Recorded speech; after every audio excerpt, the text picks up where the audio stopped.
Amados, vamos abrir a palavra do Senhor no Evangelho de Marcos, capítulo 3, versos 1 até o verso de número 16. Esta sessão de Marcos, aqui no capítulo 3, ela conclui o capítulo 2, que é um período de controvérsias do Senhor Jesus com os escribas e fariseus na região de Cafarnaum. Marcos 3, versos de 1 até o verso de número 6.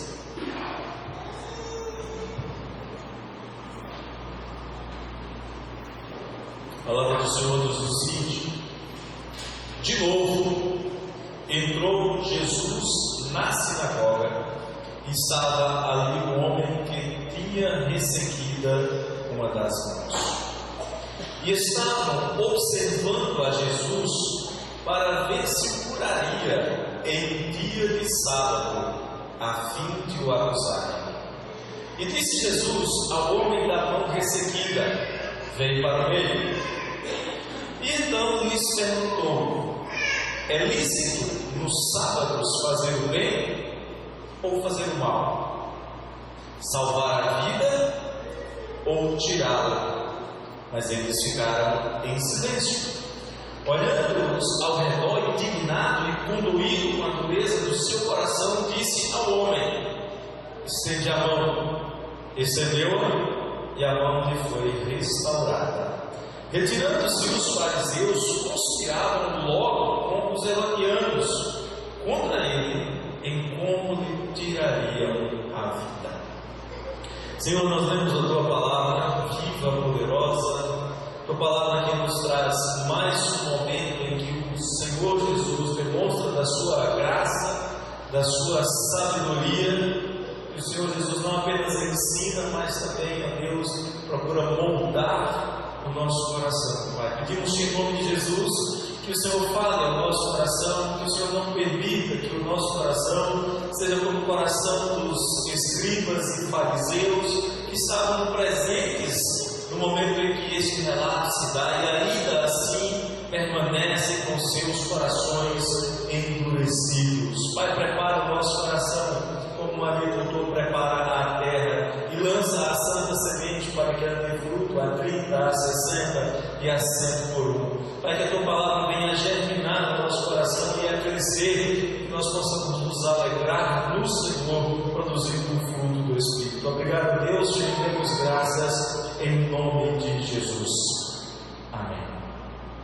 Queridos, provavelmente se vocês estivessem em muitos outros lugares nesta noite, ao ler esse texto, vocês veriam uma ênfase sobre o milagre. Mas o assunto principal desse texto não é o feito, não é o milagre feito pelo Senhor Jesus ao curar a mão ressequida de certo homem. Jesus já havia feito outros milagres, Jesus já havia feito milagres mais surpreendentes, Jesus já havia feito milagres até extensivamente maiores, porque o que é comparar a cura de uma mão com uma pessoa que estava paralítica em um leito? Nós também nada sabemos sobre este homem que foi curado, quem ele era, onde morava, qual era a sua cidade, por que a sua mão ficou ressequida, com certeza não era de nascença. Nós sabemos qual é a sinagoga, de qual cidade, onde foi que isso aconteceu, provavelmente na região de Cafarnaum, porque Marcos usa a expressão de novo, entrou Jesus na sinagoga, mostrando que era naquela região de Cafarnaum, onde ele estava, mas nós não sabemos qual foi a sinagoga. Naquela região Jesus já era muito conhecido, as pessoas não apenas conheciam Jesus, já haviam visto os milagres que Jesus fez e também conheciam as pessoas que foram curadas pelo Senhor Jesus, diferente do que acontece hoje quando a gente vai em muitos lugares onde curas são feitas e ninguém conhece os que são curados, e ninguém os vê andando pelas ruas curados. E ao ler esse texto, algumas perguntas vêm imediatamente à minha mente. Primeiro, por que Jesus fazia milagres? Poderíamos dizer por misericórdia, afinal, por aí enfermos, devolver mortos aos seus familiares que estavam entristecidos, libertar encarcerados pelas forças demoníacas, tudo isso é sinal de misericórdia. Mas eu creio que a principal causa dos milagres de Jesus é dita pelo próprio Jesus, lá em Mateus 9,6. Para que saibamos que o Filho do Homem tem sobre a terra autoridade para perdoar pecados. Por isso Jesus faz milagres, para demonstrar a sua autoridade para restaurar a sua vida. A segunda pergunta é: por que Jesus estava sempre na sinagoga? Ninguém ali gostava dele. Por que ele estava sempre lá? A resposta é: porque não há lugar melhor para o encontro com os crentes e o seu Senhor. É o melhor lugar para os crentes se reunirem na presença do seu Senhor. Se alguém quisesse encontrar o Senhor Jesus, não havia lugar melhor para procurar do que na sua própria casa, a casa do Senhor. É por isso que o escritor de Deus insiste para com os crentes que eles não deixem de congregar, porque é o melhor lugar para se encontrar com o Senhor, irmãos e irmãs. E a terceira é: o que homens e mulheres do século XXI podem aprender com esse relato feito por Marcos, lá aproximadamente no ano 28, 29, ou seja, há quase 2000 anos. Esse relato também é feito por Lucas, também é feito por Mateus, só João não registra. O que nós podemos aprender com isso? É exatamente isso que nós pretendemos agora: aprender sobre a direção do Espírito, sermos edificados pela palavra de Deus, observando alguns fatos importantes que nos são mostrados neste texto. Fato número 1: Jesus revela que Ele é o Messias ao fazer o bem. Verso 1: de novo, entrou Jesus na sinagoga e estava ali um homem que tinha recebido uma das mãos. Os filósofos, os teólogos, muita gente fala de um Deus desconhecido. Isso é, de um Deus que se esconde, de um Deus que não pode ser encontrado. Os gregos chegaram ao ponto de dedicarem um altar a um Deus que eles não esperavam jamais encontrar. Mas pastor, como assim? Eles edificaram um altar e escreveram naquele altar ao Deus desconhecido.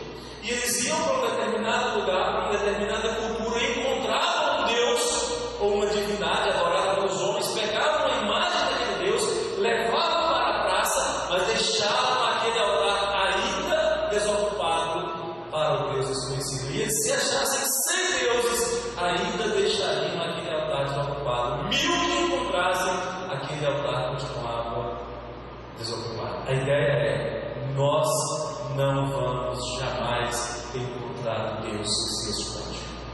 Paulo viu isso na cidade de Atenas. E por que eles não podiam encontrar de fato uma imagem do Deus vivo? Simplesmente porque Deus não se revelou mediante imagem alguma. Deuteronômio 4, o Senhor diz: vocês nunca viram aparência nenhuma. Então, por causa da falta de aparência, aqueles homens de Atenas não esperavam encontrar ao Deus de Israel. Mas Paulo vai e anuncia esse Deus na pessoa do Senhor Jesus Cristo. E ao falar de Jesus, Marcos mostra que Jesus não era um Deus que se escondia. Pelo contrário, ele podia ser facilmente encontrado. As multidões sabiam onde encontrar Jesus. E se alguém quisesse encontrar Jesus, bastava seguir o rastro de bondade e de sabedoria que ele deixava por onde quer que passasse. Lá no livro de Atos, no capítulo 10, é dito que Deus ungiu a Jesus de Nazaré com o Espírito Santo com poder. E ele andou por toda parte, fazendo bem, curando a todos os oprimidos do diabo, porque Deus era com ele. Era fácil encontrar Jesus. Era só procurar alguém que havia sido abençoado pelo profeta de Nazaré.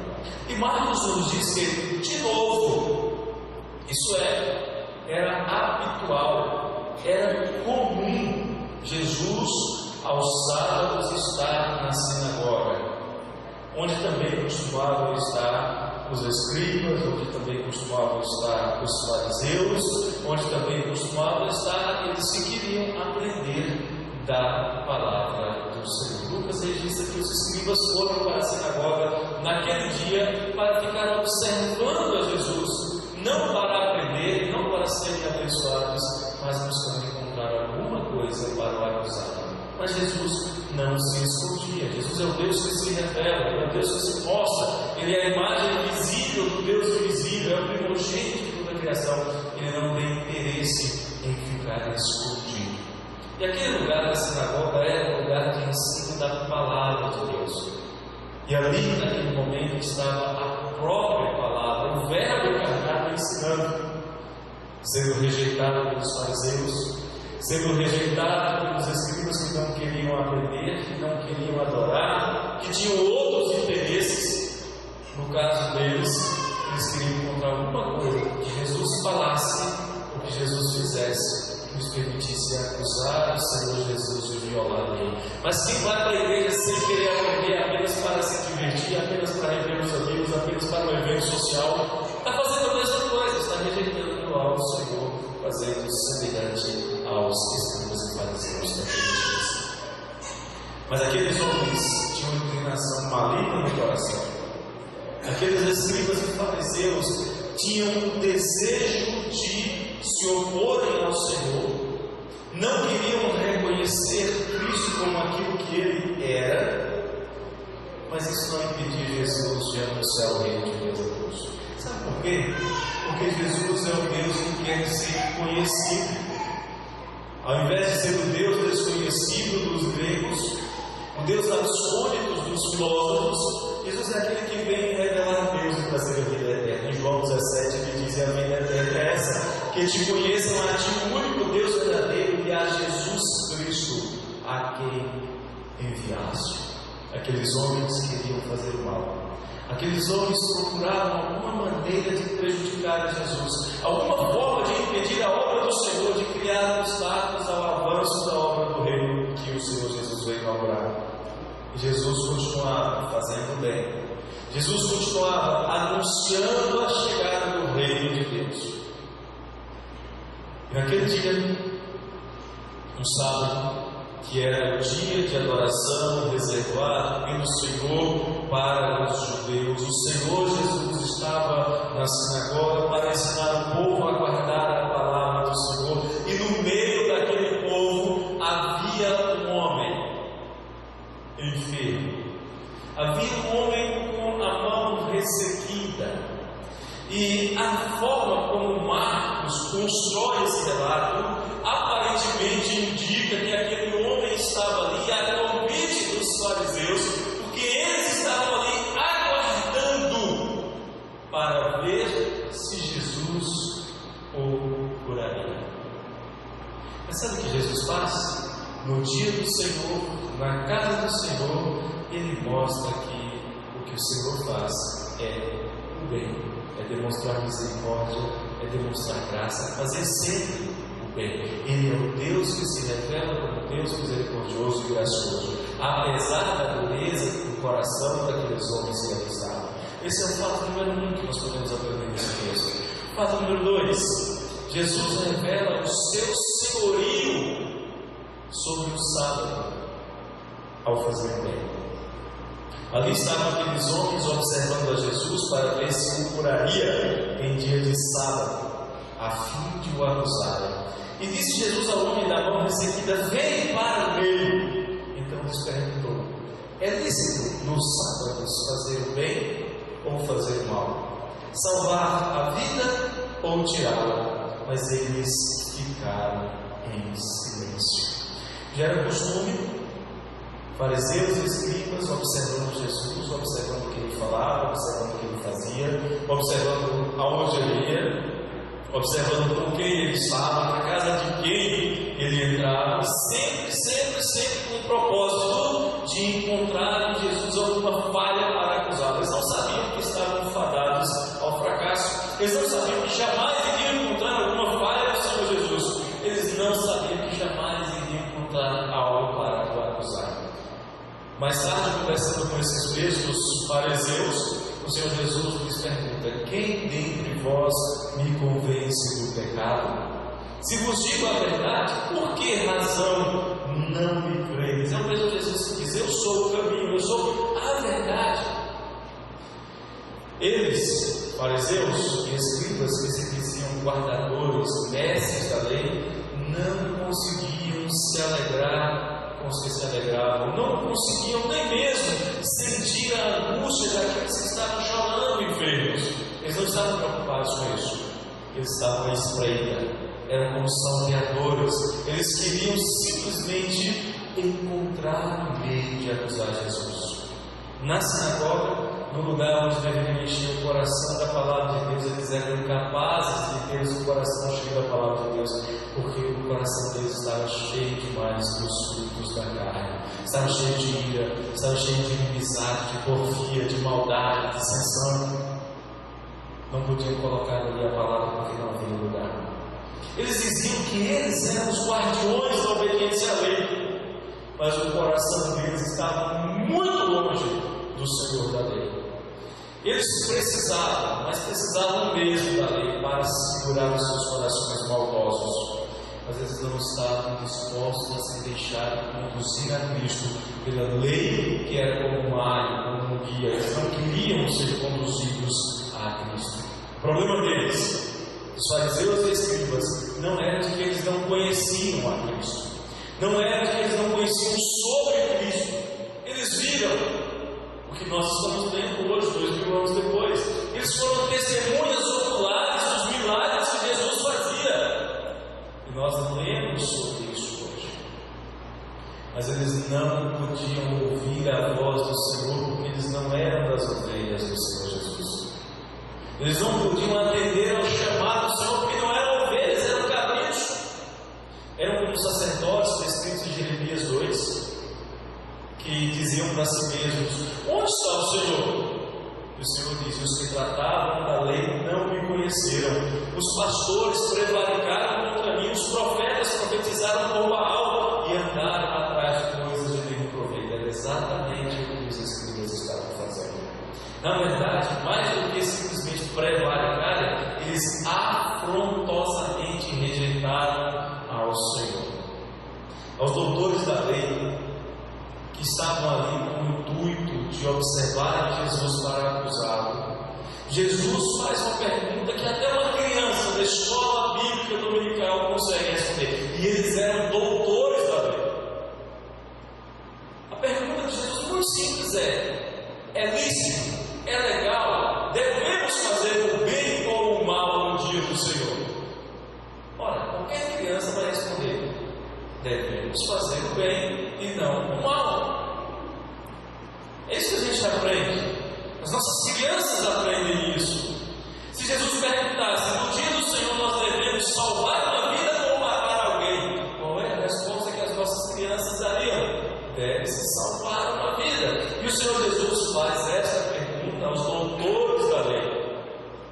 Mas havia um problema: eles se debatiam com essa pergunta, ou com esse tipo de pergunta. Eles diziam, por exemplo, que só era lícito fazer o bem a alguém se a sua vida estivesse em risco. E se alguém tivesse um ferimento, o seu ferimento deveria ser cuidado somente para que ele não morresse, mas não para que melhorasse. Não sei como conseguir perceber a diferença, ainda mais com a medicina que eles tinham naquela época, mas era essa a ilustração, era essa a interpretação dos mais liberais, dos teólogos rabínicos. Alguns diziam que não se deveria fazer o bem, era de forma alguma, mas eles corriam prontamente para salvar um animal que tivesse caído no buraco antes que ele morresse, mesmo que isso fosse um sábado. Jesus fala que eles faziam isso e eles não contradicam ao Senhor Jesus em Mateus 12:11. Nós acreditamos que é lícito e é dever fazer o bem sempre, em qualquer dia e em qualquer hora. O problema dos fariseus era que eles olhavam para a lei como um problema para eles. O jejum que eles praticavam não era o jejum que Deus esperava. Os seus sábados não eram os sábados que o Senhor havia determinado. Isaías 58 diz que se eles desviassem de profanar o dia do Senhor, se eles parassem de cuidar dos seus próprios interesses no dia do Senhor, se eles chamassem ao dia do Senhor deleitoso e santo dia do Senhor, digno de honra, e se eles o honrassem, não seguindo os caminhos deles, se eles não parassem para fazer somente a vontade deles, o Senhor diz então: eu te farei cavalgar sobre os altos da terra e te sustentarei com a herança de Jacó, teu pai. Deus deu para abençoar, mas Deus não os abençoava, porque eles cuidavam somente dos seus mesquinhos interesses, mesmo no dia do Senhor. Eram incapazes de fazer o bem. E Jesus sabia que eles, na verdade, intentavam fazer o mal. Sua religião não era de amor a Deus, era pura e simplesmente um amontoado de regras que não nos fazia de maneira alguma mais dignos do amor de Deus do que qualquer outro pecador. E quando Jesus pergunta: é lícito fazer o bem ou o mal? É lícito curar ou matar? Eles não respondem por um motivo muito simples. Eles não podiam concordar com Jesus. Eles não podiam confessar a sua ignorância espiritual e ao mesmo tempo dizer para todos que Jesus sempre esteve certo e eles é que estavam errados. Eles não podiam ensinar a verdade, eles não podiam admitir a verdade, eles não podiam confessar e dizer sobre Jesus e para Jesus: sim, Senhor, o Senhor pode curar, mesmo não sabem, porque eles não duvidaram da verdade de Jesus. Eles não queriam que Jesus tivesse o direito de fazer. Mas o fato é que Jesus estava certo e eles errados. Jesus era o Senhor do sábado e eles eram meros escravos do sábado. A lei foi dada para o bem do homem e era assim que Jesus tratava a lei. Os fariseus tinham a lei fardos. Tinham a lei como se fossem fardos sobre si mesmos e tudo o que eles queriam era que outros também carregassem os mesmos fardos. O que Jesus nos mostra, o que Marcos nos mostra aqui, é que Jesus, ao dialogar com os fariseus, ao perguntar para eles: é lícito fazer o bem ou o mal? Jesus está dizendo: eu posso fazer o que eu quiser, eu posso fazer o bem, eu posso curar este homem que está com a mão ressequida, porque eu sou o Senhor dele e também do sábado. Mas há mais, há um terceiro fato. Jesus revela a sua divindade, desnudando o coração daqueles que não queriam fazer o bem. Versos 4 e 5 nos diz assim: então lhes perguntou: é lícito nos sábados fazer o bem ou fazer o mal? Salvar a vida ou tirá-la? Mas eles ficaram em silêncio, olhando-os ao redor, indignado e condoído com a dureza do seu coração, disse ao homem: estende a mão. Estendeu-a, e a mão lhe foi restaurada. Naquela sinagoga de uma vila obscura travou-se um breve e decisivo debate. De um lado, escribas e fariseus e sua obstinada dureza de coração. Eles estavam assentados lá na casa de Jesus. Eles se escandalizaram com o fato de Jesus perdoar pecados e curar o paralítico. Eles estavam no entorno da casa de Levi e se escandalizaram porque Jesus comia com publicanos e pecadores. Eles seguiam Jesus pelas estradas e se sentiram terrivelmente escandalizados pelo fato de os discípulos de Jesus terem colhido e comido espigas ao passarem pelo campo. Mas havia uma coisa que não os escandalizava: a dureza dos seus próprios corações. A maldade que eles acalentavam dentro dos corações deles não os escandalizava. Eles estavam sempre dispostos a condenar e nunca dispostos a confessar sua própria maldade. Eles estavam sempre por pé, sempre no entorno, mas longe demais do Senhor. Marcos nos diz que Jesus olhou para eles, olhou ao redor de si mesmo, porque eles estavam ao redor de Jesus, e que Jesus foi possuído de uma grande indignação pela dureza do coração deles, e ao mesmo tempo Jesus sofria pela dureza dos seus corações. Mas ao mesmo tempo também Jesus não se esqueceu de cuidar daquele que sofria. Jesus havia chamado aquele homem para vir para o centro. Então Jesus ordena ao homem da mão ressequida que a estendesse. Algo que era impossível, porque a sua mão era ressequida. Mas Jesus diz: estende a tua mão. E ele fez. E a plena saúde da sua mão foi restaurada. Por que os escribas e fariseus não responderam à pergunta de Jesus se era lícito fazer o bem ou o mal, salvar o homem ou tirá-lo? Porque eles sabiam que Jesus lhes conhecia o coração. Sabia que eles queriam fazer mal para o Senhor Jesus. Lucas diz no capítulo 6 que que eles se encheram de furor e discutiram entre si quanto ao que fariam a Jesus. Eles queriam fazer algum mal a Jesus, eles queriam fazer Jesus perder a credibilidade e quem sabe, Mateus registra no capítulo 12, que eles se retiraram conspirando contra ele sobre como lhe tirariam a vida. De fato. Por isso Jesus pergunta: é lícito salvar uma vida ou tirar? Jesus sabia que eles queriam matar. Veja que situação curiosa, Deus. Aqueles que se proclamavam doutores da lei não souberam responder uma pergunta tão simples como essa: se ele permitiu fazer o bem no dia do Senhor. Aqueles que eram reconhecidos como os mais criteriosos guardadores da lei, que faziam questão de divulgar isso nas praças públicas, justamente no dia que deveria ser de especial santificação, eles queriam matar alguém que só fazia o bem, simplesmente pelo fato de que esse alguém não fazia do jeito que eles achavam que deveria fazer.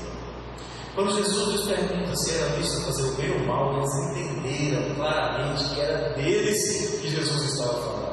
Eles entenderam que a pergunta de Jesus poderia ser feita da seguinte forma: vocês estão dizendo que a lei não permite que eu faça o bem, mas me diga uma coisa: essa mesma lei permite que vocês planejem o mal?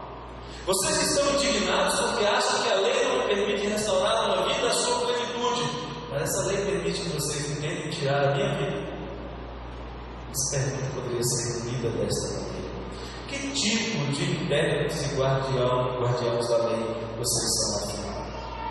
É óbvio que a lei não nos permitia fazer o mal, mas eles entenderam que Jesus estava falando deles, exatamente como quando Jesus conta a parábola dos lavradores maus que mataram o filho do dono da vinha.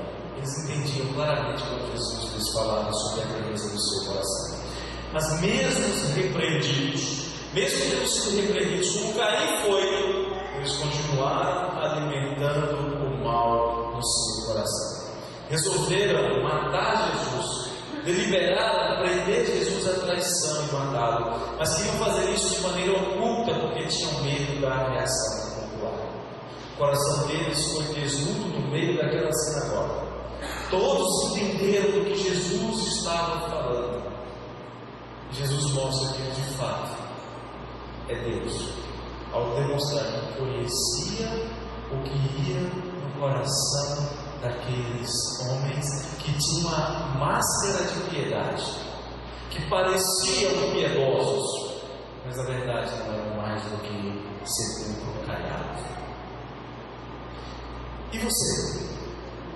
Nós começamos com algumas perguntas e a terceira pergunta foi: o que os homens e mulheres do século XXI podem aprender? O que nós podemos aproveitar deste relato feito por Marcos? Como e para que você vai sair desta igreja nesta noite? Você ouviu que Jesus é de fato o Filho de Deus, é o Messias. Jesus é o Senhor do sábado. Jesus conhece o coração dos homens. Jesus conhece o seu coração. Jesus conhece este coração. Jesus é sempre misericordioso. Verso 6 diz que, retirando-se os fariseus, conspiravam logo com os herodianos contra ele em como lhe tirariam a vida. Nós tivemos aqui 3 boas razões para você reconhecer Jesus como Messias, como Salvador. Ele se mostra como Deus misericordioso ao fazer sempre o bem. Ele é o Senhor da lei e usa a lei para o seu bem. E ele desnuda o coração dos ímpios para que eles tenham a oportunidade de olhar para si mesmo como realmente são. E você?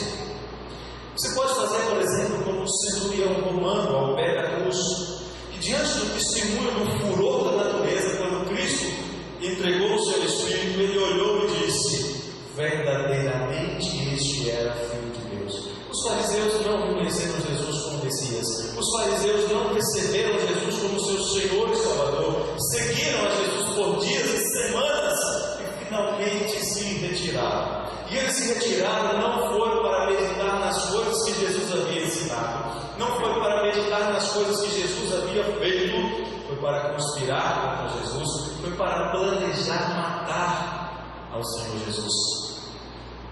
Mas é curioso que esses que repreenderam a Jesus por comer na casa de Levi, um publicano, eles vão se reunir com os herodianos, que se relacionavam da mesma maneira com os gentios, que serviam a Herodes, que foi um rei imposto por Roma e que não reinava legitimamente sobre Israel, porque não era da descendência de Davi.